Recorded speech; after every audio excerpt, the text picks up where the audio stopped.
اگر نیت صحیح نہیں ہے تو تعلیم کتاب و حکمت مفید نہیں ہوگی بلکہ گمراہی میں اضافہ ہوگا۔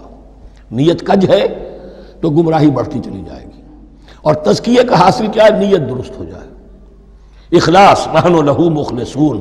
اگر یہ نہیں ہے تو جتنا پڑھو گے، جتنے بڑے عالم ہوگے، شیطان بھی بن سکتے ہو۔ بڑے بڑے فتنے عالموں نے اٹھائے ہیں۔ یہ جو دین اکبری تھا یا دین الہی تھا، اکبر کے تو باپ دادا کو کبھی خیال نہیں آ سکتا تھا اس کا۔ یہ پٹی پڑھانے والے کون تھے؟ ابو الفضل اور فیضی جیسے علماء، بہت بڑے علماء۔ اسی طرح غلام احمد قادیانی، اس کو اصل میں جو بھی پٹیاں پڑھائی ہیں وہ تو پڑھائی حکیم نور الدین نے، جو بہت بڑا عالم تھا، اہل حدیث عالم تھا۔ تو در حقیقت بہت بڑا عالم ہوگا، اگر اس کی کج ہو گئی نیت تو اتنا ہی بڑا فتنہ اٹھا دے گا۔